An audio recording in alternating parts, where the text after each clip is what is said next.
Good morning everybody. आज हमारी class में हम इमाइल दुर्खीम के द्वारा प्रतिपादित अवधारणा सामाजिक तथ्य के बारे में चर्चा करेंगे। सामाजिक तथ्य जैसा कि नाम से स्पष्ट है, ऐसी तथ्यात्मक जानकारी, ऐसी सूचना है जो व्यक्तिगत चेतना से परे, अर्थात एक व्यक्ति अपने मन में कोई विचार लाता है, वो विचार नहीं होगा, उससे परे, उससे अलग कोई अवधारणा है जो वो सोचता है, समझता है, महसूस करता है, विश्लेषण करता है।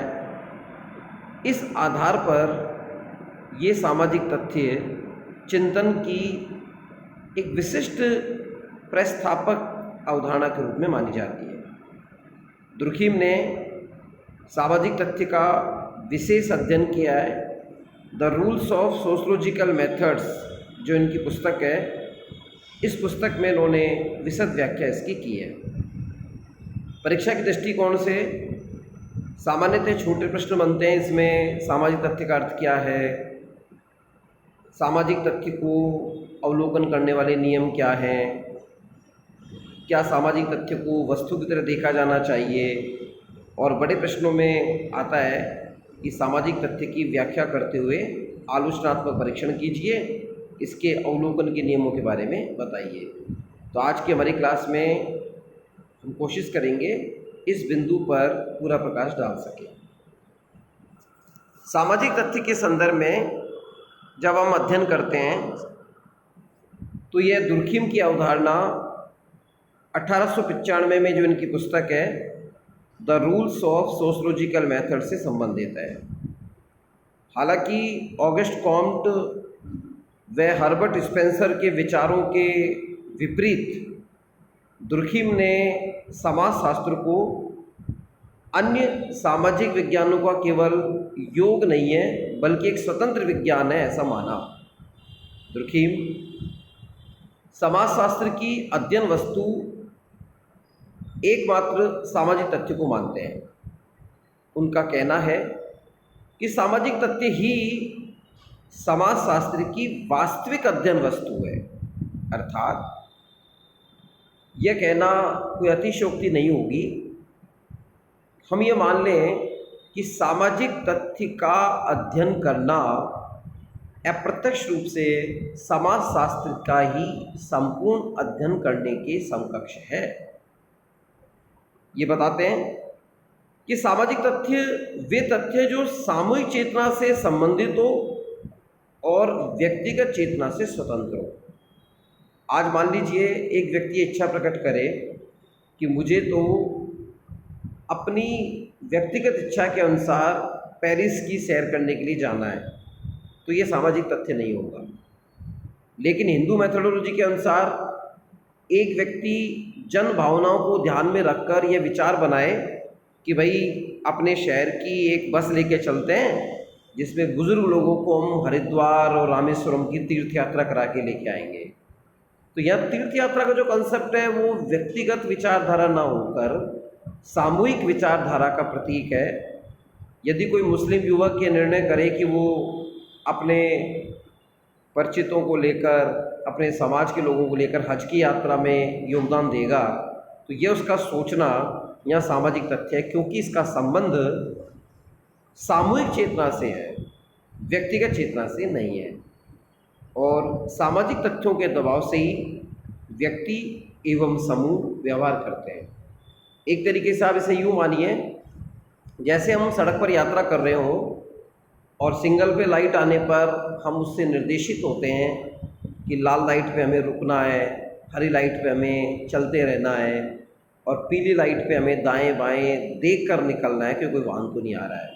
ऐसे ही सामाजिक तथ्य मानव के व्यवहार को संचालित करने वाले ऐसे प्रकाश स्तंभ हैं, ऐसे बिंब हैं जिनसे व्यक्ति का व्यवहार निर्धारित होता है।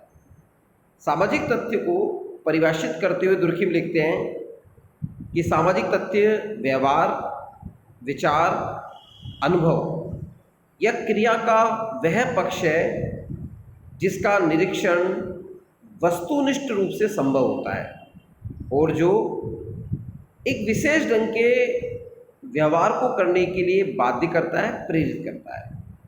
इसमें यह भी स्पष्ट है कि कोई भी व्यवहार या विचार, अनुभव या क्रिया जो कि सामाजिक जीवन से संबंधित है, सामाजिक तथ्य माना जाएगा, बशर्ते उस विचार, अनुभव या क्रिया का वास्तविक रूप से निरीक्षण, परीक्षण हो सके। देखिए, इंडिविजुअल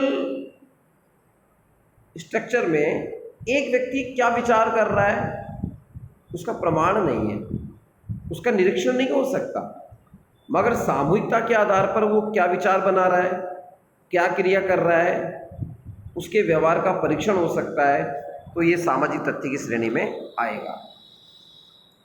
हम कह सकते हैं कि सामाजिक तथ्य क्रिया करने अथवा व्यवहार के तरीके हैं। इन क्रिया करने के तरीकों में दुर्खिम मानव के सोचने, विचारने, अनुभव करने के तरीकों को सम्मिलित करते हैं, जो स्थायी अथवा अस्थायी हो सकते हैं। इसी आधार पर कुछ सामाजिक तथ्य स्थायी होते हैं और कुछ सामाजिक तथ्य अस्थायी प्रकृति के होते हैं। एक उदाहरण दिया जा सकता है कि आत्महत्या, विवाह एवं मृत्यु की संख्या में किसी भी समाज में थोड़ा बहुत बदलाव होता रहता है। इसकी अगर हम ग्रोथ देखें ईयरली, तो लगभग ये स्थायी होती है कि भाई किसी राष्ट्र के अंदर आंकड़े होते हैं तो सामान्यतः आत्महत्या करने की प्रवृत्ति, वहाँ कितने लोग एक्सपायर हुए, कितने युवकों ने किस आयु काल में विवाह किया, ये आंकड़े लगभग स्थायी व स्थिर रहते हैं और समानुपाती रहते हैं। इन्हें सामाजिक तथ्यों की श्रेणी में रखा जा सकता है क्योंकि निवास करने के तरीकों को भी क्रिया का तरीका माना गया है। नगरों में जनसंख्या का घनत्व कैसा है, मकान कैसे बन रहे हैं, रहन सहन कैसा है, खान पान कैसा है, लोगों के जीवन जीने के तरीके क्या हैं। लोक शब्द मतलब सामूहिक। एक व्यक्ति आलीशान कोठी में रह रहा है वो महत्वपूर्ण नहीं है। अधिकांश लोग अच्छी पॉश कॉलोनी में मकान बनाकर रह रहे हैं, ये एक सामाजिक तथ्य का बिंदु हो सकता है। लगभग इसमें स्थायीपन पाया जाता है। इस प्रकार स्थायी और अस्थायी तरीकों से मनुष्य की क्रियाओं, विचारों, जीवन पद्धतियों को निर्देशित किया जाता है। इन सबको दुर्खिम ने सामाजिक तथ्य माना। समूह में कोई भी प्रसिद्ध विश्वास होता है, प्रथा होती है, रीति रिवाज है, आदर्श है, नैतिकता है, मान्यताएं हैं और जो कार्य करने के तरीके हैं वो सबके सब सामाजिक तथ्य हैं। इनमें से बहुत परिवर्तन कम होते हैं और ये व्यक्ति विशेष ही नहीं बल्कि संपूर्ण समूह की संपत्ति माने जाते हैं। आज हम वर्तमान परिप्रेक्ष्य में एक उदाहरण देखते हैं। कोई भी तीज त्यौहार मना रहे हैं हम लोग, चाहे हम किसी भी हिस्से में रहें देश के, हमारा उस तीज त्यौहार को मनाने का प्रोसीजर, तरीका, पद्धति लगभग जैसी होती है। ये हमारी सामूहिक चेतना है। तो हमारा ये त्यौहार मनाना यहाँ पर एक सामाजिक तथ्य की श्रेणी में आएगा। सब लोगों की उससे आस्था जुड़ी होती है। आज उड़ीसा में, जैसा कि आप सभी समाचार पत्रों के माध्यम से आपको जानकारी होगी, जगन्नाथ रथ यात्रा का प्रारंभ होगा। अब जगन्नाथ रथ यात्रा उड़ीसा में चल रही है, लेकिन भारत के हर हिस्से में जहाँ उस धार्मिक आस्था को मानने वाले शैव और वैष्णव संप्रदाय के लोग हैं, वो जगन्नाथ यात्रा के उस महत्व को अपने धार्मिक मूल्य की दृष्टिकोण से महत्वपूर्ण मान रहे हैं। उनका श्रद्धा का भाव है। तो ये सामूहिक भाव यहाँ पर समूह चेतना के रूप में सामाजिक तथ्य होगा। दुर्खिम लिखते हैं कि सामाजिक तथ्य कार्य करने, सोचने, अनुभव करने के वे तरीके हैं जिनमें व्यक्तिगत चेतना से बाहरवी अस्तित्व को बनाए रखने की उल्लेखनीय विशेषता होती है। ये जो लाइन है ये आपके दो जगह काम आएगी। आप प्रश्न, बड़े प्रश्न में वर्णन में तो लिखेंगे ही, लेकिन छोटे प्रश्न में आ जाए कि सामाजिक तथ्य को परिभाषित कीजिए, तो आपको यही लिखना है कि दुर्खिम के अनुसार सामाजिक तथ्य क्या है? कार्य करने, सोचने, अनुभव करने के वो तरीके जो व्यक्तिगत चेतना से परे हैं, बाहर हैं, और उसके बाहर भी अपने अस्तित्व को बनाए रखने की उसमें योग्यता होती है, विशेषता होती है। इसे हम सामाजिक तथ्य कहेंगे। विस्तृत रूप से समझाते हुए दुर्खिम लिखते हैं कि सामाजिक तथ्य क्रिया करने का एक स्थायी अथवा अस्थायी तरीका है जो व्यक्ति पर बाहरी दबाव डालने में समर्थ होता है। पुनः क्रिया करने का एक तरीका है जो किसी समाज में सामान्य रूप से पाया जाता है, किंतु साथ ही साथ जो व्यक्तिगत अभिवृत्तियों से स्वतंत्र है, पृथक अस्तित्व रखता है, वो इस श्रेणी में आ जाएगा। अब हम चर्चा करते हैं कि सामाजिक तथ्यों की विशेषता क्या होती है। मोटे तौर पर सामान्य जो जानकारी मिलती है उसमें ग्राह्यता और बाध्यता के बिंदु को महत्व दिया गया है, लेकिन अब इसमें हम कुछ हिडन पॉइंट्स हैं जिनके बारे में चर्चा करेंगे, जिन पर ज़्यादा ध्यान आकृष्ट नहीं किया गया है। परिभाषा के आधार पर हमने देखा था कि ये सोचने, काम करने, अनुभव करने के तरीके हैं। तो ये इसकी पहली विशेषता बन जाएगी। Way of acting, thinking and feeling are social facts. Way of acting, हम किस तरह किसी विचारधारा के आधार पर अपने आप को नियंत्रित करते हैं, निर्देशित करते हैं, कार्य करते हैं।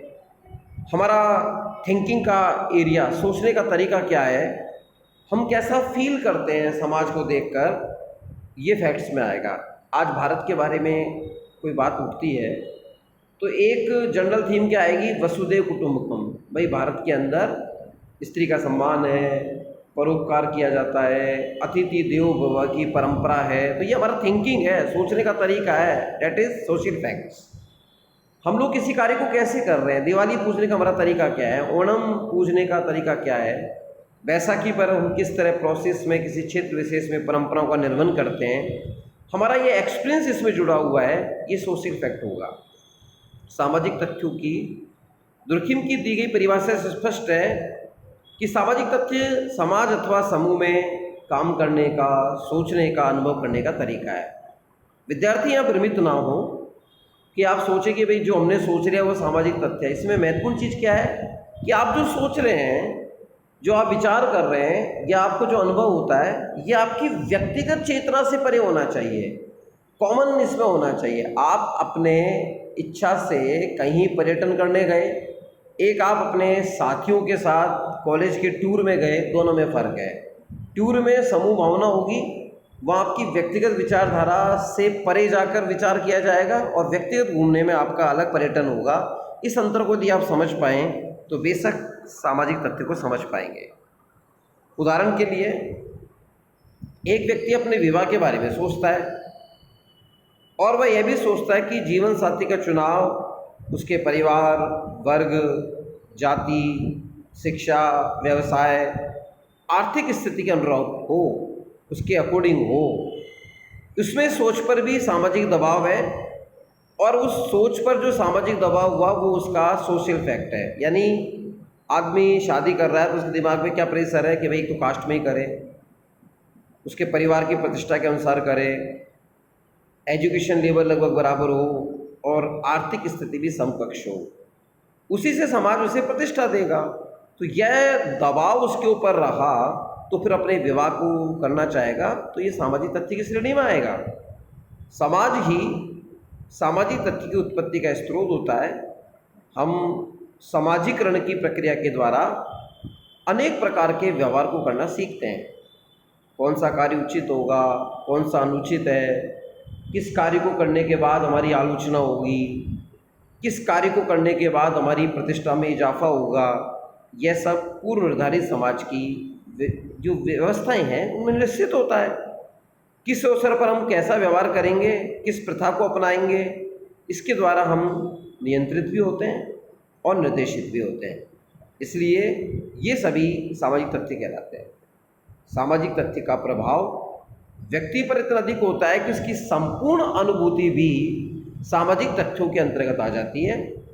व्यक्ति के संपूर्ण जीवन पर सामाजिक तथ्यों का प्रभाव पाया जाता है। अब इसकी अगली विशेषता है सार्वभौमिकता। सार्वभौमिकता शब्द का सामान्य अर्थ क्या है? सामान्य अर्थ है कि कोई भी घटना, विचार, अनुभव या तथ्य सभी प्रकार के समाजों में पाया जाए। जैसे हम कहते हैं ना कि सूर्य पूर्व दिशा में निकलेगा और पश्चिम में छिपेगा, तो ये एक यूनिवर्सल ट्रूथ है, सार्वभौमिक सत्य है। इसमें किसी भी प्रकार का कोई बदलाव नहीं होता। सामाजिक तथ्य सार्वभौमिक है, उसका प्रचलन सारे समूह समाज में पाया जाता है, उसके एक ही अर्थ में समझा जाता है, सब उसकी पालना करते हैं। और सामाजिक तथ्य में केवल उन्हीं तथ्यों को शामिल किया जाता है जो संपूर्ण समाज में सामान्य रूप से पाए जाते हैं। आज हम एक उदाहरण से समझें कि इसकी नेगेटिव और पॉजिटिव अप्रोच हमको नहीं देखनी, हमको देखना है कि वो सामान्य रूप से है कि नहीं। कल को मैं कहूँ कि भारतीय आदिम समाज में अपराध का बोलबाला था। अब अपराध नेगेटिव चीज़ है, अब हम दिमाग में क्या सोच रहे हैं कि भाई अपराध है, नेगेटिव है, ये सामाजिक तथ्य नहीं होगा, क्योंकि सामाजिक तथ्य तो शायद पॉजिटिव होते होंगे। नहीं, अपराध भी सामाजिक तथ्य है। क्यों है? क्योंकि अपराध जो है ना, वो समाज में सामान्य रूप से एक व्याधि की मॉडल में पाया जाता है। ठीक है, इसका नेगेटिव अप्रोच है, क्राइम के परिणाम गलत होते हैं, लेकिन क्राइम तो होता ही है, जर्नली होता है। तो जर्नली होता है, इट मीन्स यूनिवर्सल बेस पर जर्नली वो समाज में है, फिर वो सामाजिक तथ्य की श्रेणी में आ जाएगा।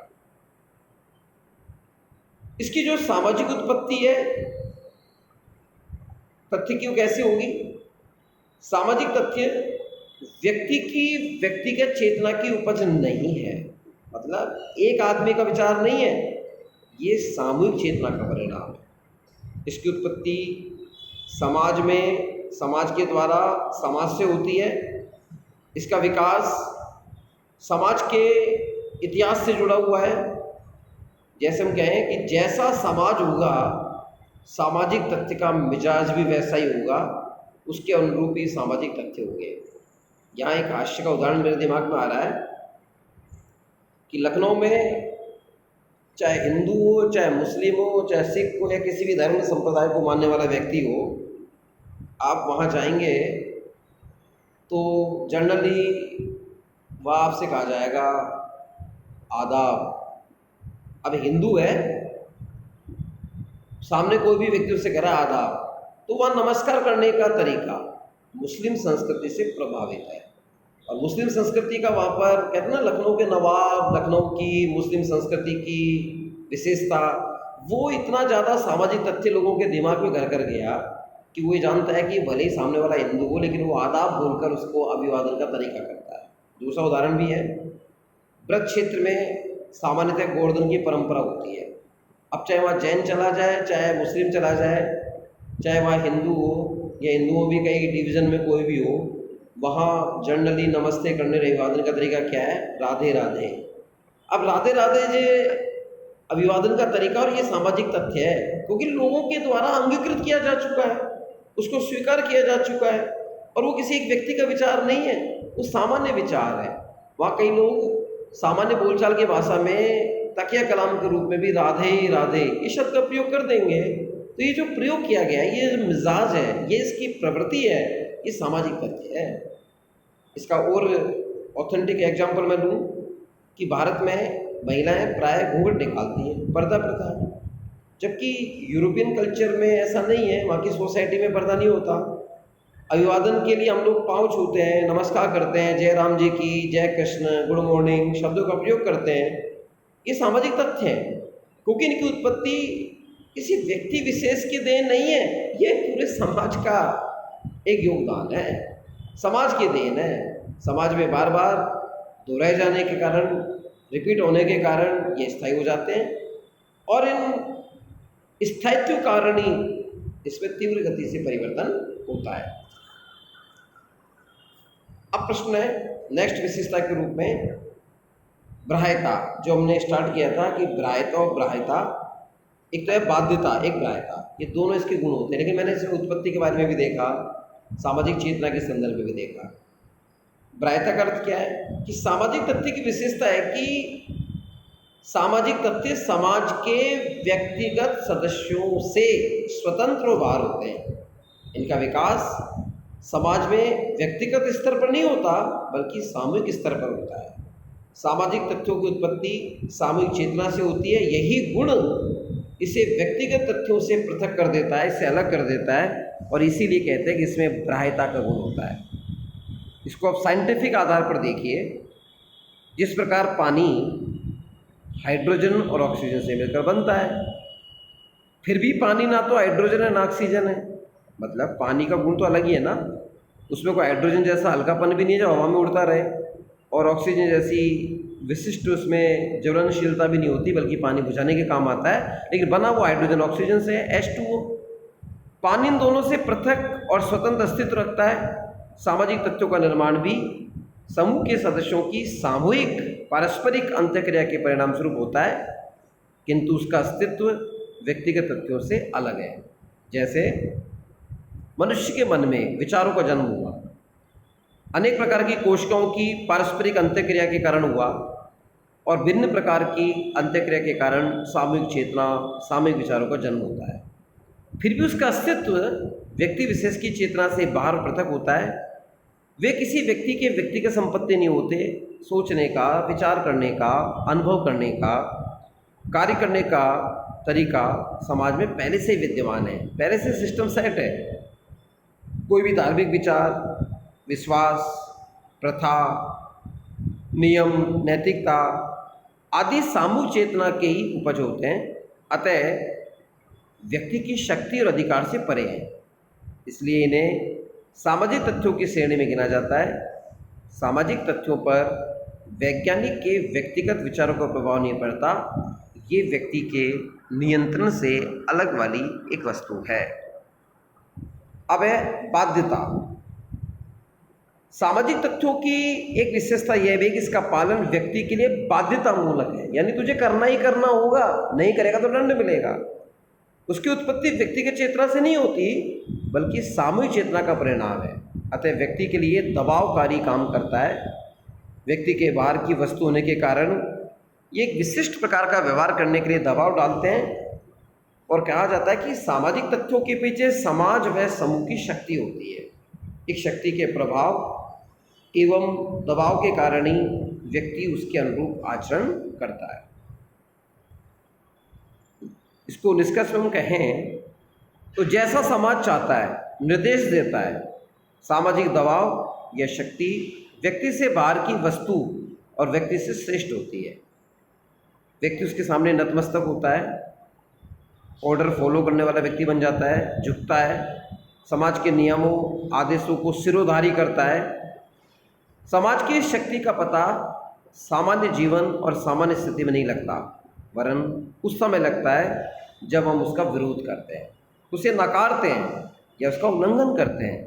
तभी समाज का रोष प्रकट होता है और दंड की व्यवस्था होती है। दंड सामाजिक तथ्यों के विरोध का परिणाम है।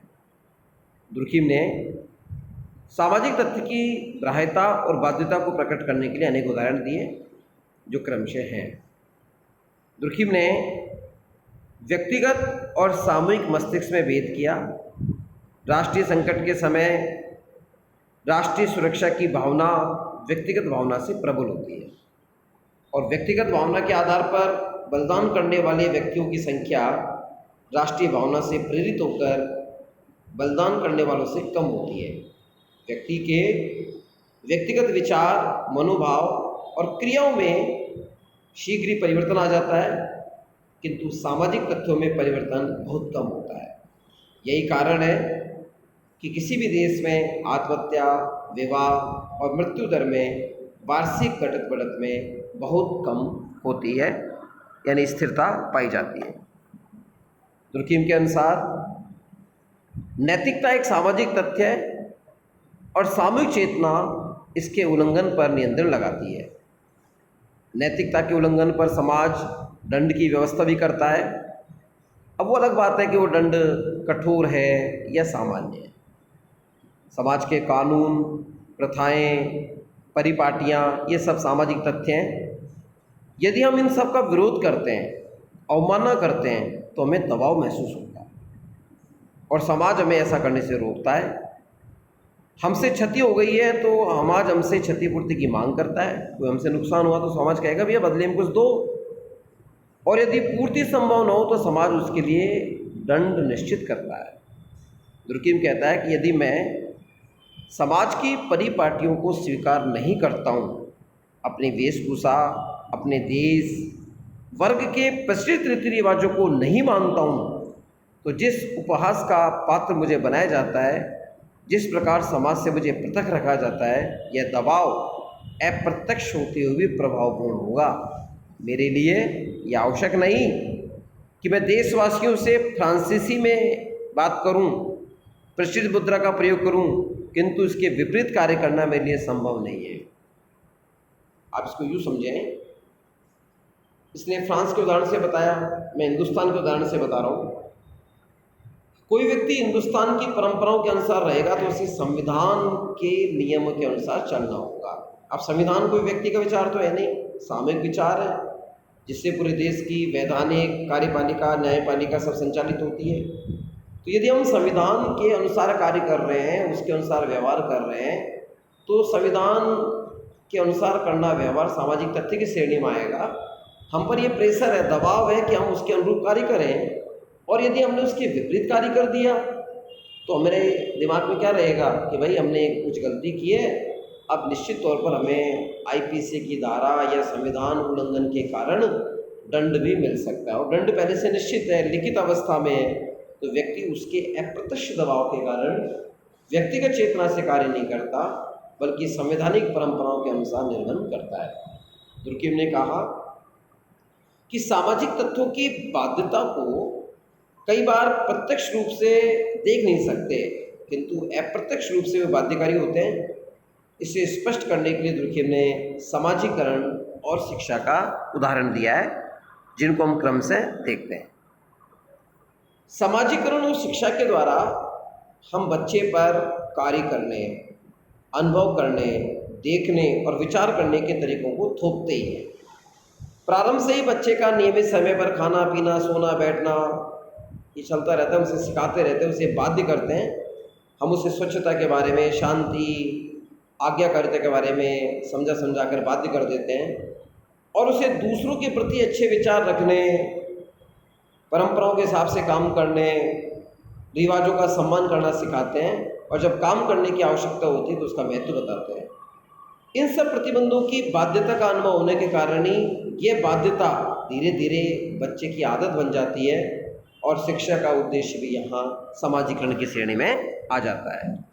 समाजीकरण और शिक्षा के द्वारा हम बच्चे पर कार्य करने, अनुभव, व्यवहार करने के तरीकों को जो थोपते हैं, ये थोपने की प्रवृत्ति उसकी आदत में बन जाती है।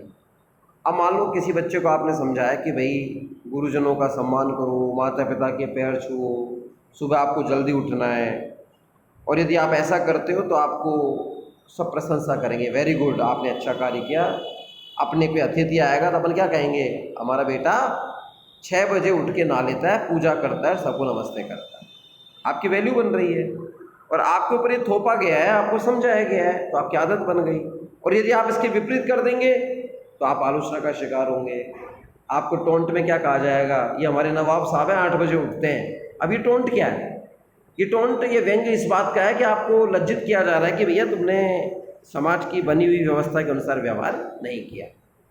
समाजीकरण के द्वारा बच्चे पर निरंतर यह दबाव पड़ता है कि समाज के अनुकूल बने। माता पिता, शिक्षक प्रक्रिया के प्रतिनिधि, मध्यस्थ होते हैं, और दुर्कीम सामाजिक तथ्यों में दबाव को एक आवश्यक तत्व मानता है, चाहे वो प्रत्यक्ष हो चाहे अप्रत्यक्ष हो। वे लिखते हैं कि एक सामाजिक तथ्य बाह्य दबाव की शक्ति से पहचाना जाता है, जिसका प्रयोग यह व्यक्ति पर करता है या व्यक्तियों में प्रयोग कर सकने के योग्य है, उस शक्ति की उपस्थिति उसके लिए विशिष्ट अनुमति से है, इसका उल्लंघन करने वाले व्यक्ति के प्रतिरोध से जानी जाती है।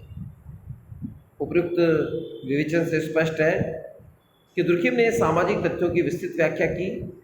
ये सामाजिक तथ्य ही न केवल समाजशास्त्र की विषय वस्तु हैं, बल्कि अगर समाजशास्त्र को मनोविज्ञान और जीव शास्त्र के चंगुल से मुक्त करना है तो निश्चित रूप से ही अपने को सामाजिक तथ्यों के अध्ययन तक ही सीमित रखना होगा। अब हमारा बिंदु है rules for the observation of social facts.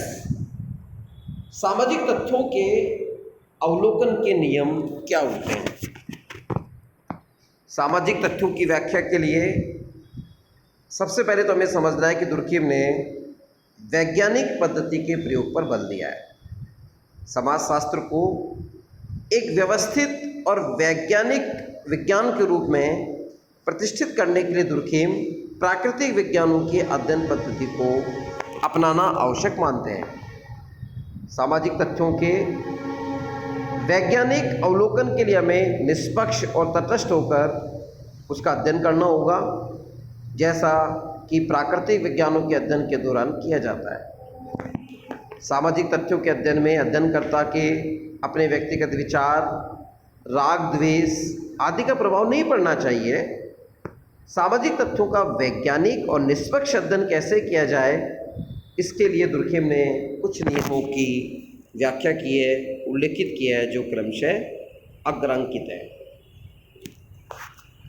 सबसे महत्वपूर्ण, सामाजिक तथ्यों को वस्तुओं के रूप में समझना चाहिए। मैं पुनः रिपीट कर रहा हूँ, सामाजिक तथ्य दिमाग में आता है वस्तु मान लो। वस्तु कैसे? जैसे हम भौतिक वस्तुओं को देखते हैं वैसे ये अभौतिक वस्तु है। इसके वैज्ञानिक अवलोकन का पहला नियम यही है कि सामाजिक तथ्य को पृथक वस्तु के रूप में देखा जाए। वस्तु और विचार में भी भेद किया गया है। वस्तु क्या है? प्रत्यक्ष तथ्य है। और विचार क्या है? अमूर्त और परोक्ष तथ्य है। वस्तु क्या है? अध्ययनकर्ता अपनी इच्छा से कोई परिवर्तन नहीं कर सकता। और विचार में क्या होता है? परोक्ष तथ्य भाव प्रभावित होता है। वैश्विक दृष्टि वैज्ञानिक अवलोकन का आधार हो सकती है। जब तक हम सामाजिक तथ्यों को एक बाहरी वस्तु समझकर उसका प्रत्यक्ष अवलोकन नहीं करेंगे, तब तक उसकी वास्तविकता प्रकट नहीं होगी। हमारे पूर्ण निर्णय और पूर्ण धारणाएं वैज्ञानिक अध्ययन में बाधक होते हैं। देखिए, किसी व्यक्ति के मन में विचार आया कि वो अपनी जाति के बनाए गए नियमों से परेशान है, और उसके मन में विचार आया कि भाई मैं तो आज अखबार में विज्ञापन देकर अपना नाम परिवर्तित कर लूँ, और वो कहते मेरा नाम फला फला था और भविष्य मुझे इस नाम से जाना जाए। तो उसका व्यक्तिगत विचार एक वस्तु के रूप में कन्वर्ट हुआ, सामूहिक चेतना का उसने प्रयोग किया और समाचार पत्र के माध्यम से जनमानस में उसने प्रचारित किया। अब उसका यहाँ जाति को बदलना, धर्म को बदलना, नाम को बदलना व्यक्तिगत विचार से सामूहिक विचार में कन्वर्ट हुआ, और ये वस्तु की तरह माना गया क्योंकि उसने लीगली वैधानिक तरीके से समाचार पत्र में उसको प्रकाशित किया। इसलिए सामाजिक तथ्य को परोक्ष विचार न मानकर हमेशा वस्तु मानना है। जैसे ईंट पत्थर चूना होता है, वैसे ही सामाजिक तथ्य भी समाज में न दिखने वाली अभौतिक ईंट चूना पत्थर हैं जो एक वस्तु की तरह हैं। सामाजिक तथ्य में दूसरा नियम है कि पूर्व मान्यताओं का निराकरण होना चाहिए। दुर्खिम के विचार में वैज्ञानिक अध्ययन की सर्वप्रथम आवश्यकता यह है कि हम विषय वस्तु के संबंध में जितनी भी पूर्व मान्यताएं और कल्पनाएं हमारे मन में हैं उन सब का त्याग करें और केवल वैज्ञानिक मान्यताओं को ही महत्व दें। विषय वस्तुओं की परिभाषा वैज्ञानिक और तटस्थ अध्ययन के लिए केवल पूर्व धारणाओं का निराकरण पर्याप्त नहीं है।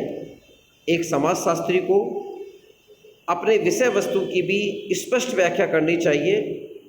इसके लिए अध्ययन में आने वाली वस्तुओं की परिभाषा दुर्खिम कहते हैं कि समाजशास्त्री का प्रथम कार्य उन वस्तुओं का परिणाम करना होना चाहिए जिनका अध्ययन वह करता है, ताकि उनकी विषय सामग्री का पता लग जाए। नेक्स्ट है व्यक्तिगत तत्वों तथा सामाजिक तत्वों की पृथकता। हमारे इस नियम के अंतर्गत ये बताया गया है कि व्यक्ति को ये मालूम होना चाहिए कि व्यक्तिगत तत्व तो कौन से हैं और सामाजिक तत्व कौन से हैं। सामाजिक तथ्यों के वैज्ञानिक अवलोकन के लिए व्यक्तिगत और सामूहिक तथ्यों को अलग कर देना चाहिए। दुर्कheim ने लिखा, जब समाजशास्त्री किसी सामाजिक तथ्य का अध्ययन करता है तो उसे उसके उस पक्ष पर ध्यान देने का प्रयास करना चाहिए कि व्यक्तिगत अभिवृत्तियों से वो स्वतंत्र हो। अब प्रश्न उठता है, हमने वस्तु मान ली, पूर्व धारणा से निराकरण कर लिया, उसको व्यक्तिगत विचारधारा से अलग भी कर लिया। टाइप्स ऑफ सोशल फैक्ट्स, सामाजिक तथ्य कितने प्रकार के हो सकते हैं? तो दुर्कheim ने इसको दो भागों में बांटा है, सामान्य सामाजिक तथ्य और व्याधिकीय सामाजिक तथ्य। सामान्य सामाजिक तथ्य वे हैं जो समाज के स्वीकृत प्रतिमानों के अनुरूप होते हैं, सामाजिक जीवन के स्वास्थ्य में वृद्धि करते हैं, और इसे हम एक शरीर के उदाहरण से समझ सकते हैं। जब शरीर सामान्य स्थिति में होता है तो वह मौसम के साथ अनुकूलन कर लेता है और स्वस्थ बना रहता है। स्वस्थ अवस्था में रुग्णता न्यूनतम होती है। समाज में जो भी व्यवस्था बनी हुई है चलती रहती है, इसको बनाए गए सामाजिक तथ्य सामान्य होते हैं। इस अवस्था में व्याधिकता या व्याधिकीय पैथोलॉजिकल फैक्ट्स न्यून मात्रा में होते हैं। इस प्रकार सामान्य सामाजिक तथ्य वे हैं जो समाज में यथास्थिति को बनाए रखते हैं और समाज की कानून व्यवस्था गड़बड़ ना हो, इस बात का विशेष ध्यान रखा जाता है। सामंजस्यता उसमें होती है और सबसे महत्वपूर्ण, ये सामान्य रूप से पाए जाते हैं। कोई भी विश्वास, प्रथा, परंपरा, मूल्य जिसके हम अनुपालन हम कर रहे हैं, ये सामाजिक तथ्य है और उसके साथ हम अनुकूलन कर लेते हैं। जैसे गर्मी हुई, हमारी बॉडी टेम्परेचर के अकॉर्डिंग अपने आप को डाल लेती है। जब उसमें थोड़ी प्रॉब्लम आती है तो हम फिर और संसाधनों के द्वारा उसको एडजस्ट कर लेते हैं। सर्दी आती है तो सर्दी के हिसाब से अनुकूलन कर लेते हैं। वैसे ही देश काल परिस्थिति के अनुसार सामाजिक तथ्यों के साथ भी हमारा अनुकूलन चलता रहता है। किसी समाज में अगर कोई परंपरा है और उस परंपरा में विवाह के अवसर पर यदि काली साड़ी को पहनने की बात हो रही हो, तो रायपुर छत्तीसगढ़ की यह आंचलिक परंपरा विवाह में शगुन का प्रतीक है। अब राजस्थान में विवाह के अवसर पर यदि काली साड़ी किसी ने पहन ली तो वो हंसी का पात्र बन जाएगा, अब शगुन माना जाएगा, क्योंकि यहाँ तो लाल रंग सुहाग का प्रतीक है। अब ठीक है, अगर कोई व्यक्ति राजस्थानी है और उसे छत्तीसगढ़ रायपुर के आंचलिक गाँव में जाकर विवाह करना पड़ जाए और वहाँ उसे कहा जाए कि भाई हम तो दुल्हन को काली साड़ी में विदा करेंगे, तो उसको इस बात को मूंछ का बाल नहीं बनाना चाहिए कि हमारे तो लाल रंग की चुंदड़ी पहनाएंगे। अभी ठीक है, चुंदड़ी राजस्थान का वो मूल्य हो सकता है, लेकिन देश काल परिस्थिति में हम रायपुर की आंचलिक परंपराओं में डाल लो अपने आप को। तो सामाजिक तथ्य क्या सामान्य है, इसके अंदर हम ढाल सकते हैं। फिर होता है व्याधिकीय सामाजिक तथ्य, पैथोलॉजिकल सोशल फैक्ट्स। व्याधिकीय सामाजिक तथ्य वे तथ्य हैं जो समाज के स्वीकृत प्रतिमानों के विपरीत होते हैं।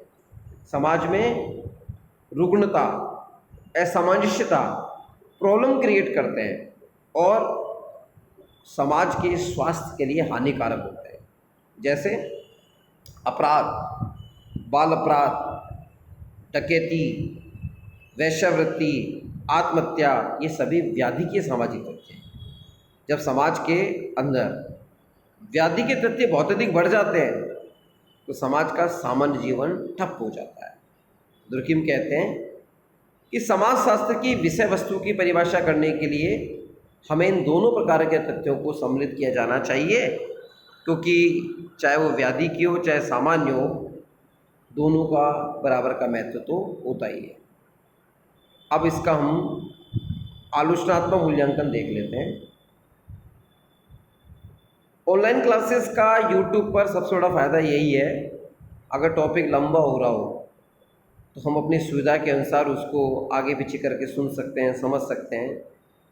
हो सकता है कुछ छात्राएं या कुछ छात्र इस पूरे वीडियो को एक सीटिंग में ना देख पाएँ, लेकिन यदि वो सामाजिक तथ्य का अर्थ परिभाषा अलग सीटिंग में पढ़ ले, समझ ले, उसके अवलोकन के नियमों को समझ ले, उसी क्रम में यदि आपको लगता है कि बोरिंग हो रहा है तो आप बाद में कभी भी इसको खोल के देख सकते हैं, क्योंकि मैं चाहता हूँ कि एक ही क्लास में पूरा मैटर आपको समाहित होकर मिल जाए, और जो विद्यार्थी इसको एक सिटिंग में सुन रहे हैं, समझ रहे हैं, तो वास्तव में साधुवाद के पात्र हैं। लगे हाथ हमें ये भी समझना है कि सोशल फैक्ट्स का क्रिटिकल अप्रोच क्या होगा, इसका आलोचनात्मक मूल्यांकन क्या है। सबसे पहले मैक्स वेबर की बात करें। समाजशास्त्र को प्राकृतिक विज्ञानों की धारा में विकसित किया जाना प्रत्यक्षवादियों की गंभीर भूल थी। वेबर कहता है कि जो प्रत्यक्षवादी पॉजिटिविज्म वाले जो विद्वान है ना, ये इसको नेचुरल साइंस की तरह स्थापित करना चाहते हैं, ये इसकी बहुत बड़ी कमी है। इनके अनुसार समाजशास्त्र एक विशिष्ट विज्ञान है, इसका विकास भी स्वतंत्र होना चाहिए।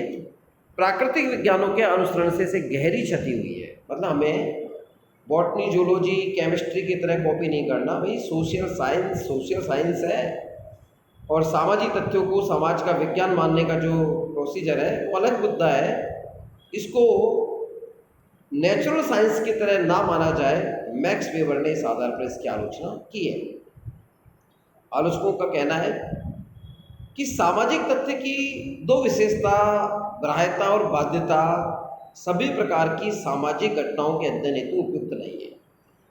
अब यह थोड़ा सा दुर्खीप का नकारात्मक पक्ष निकल के आता है कि वो विशिष्ट विशेषताओं में सार्वभौमिकता भी मानता है, सोचने समझने का तरीका मानता है, ग्राह्यता और बाध्यता मानता है, लेकिन हर जगह बाध्यता और ग्राह्यताएँ काम करे ये पॉसिबल नहीं है, क्योंकि हम व्यक्तियों के विचार इतनी तेज़ी से बदलाव होते हैं, उनमें इतना बदलाव होता है कि हम आज जिस बात पे स्टैंड कर रहे हैं, ज़रूर नहीं है कि 1 घंटे बाद उस पर स्टैंड करें।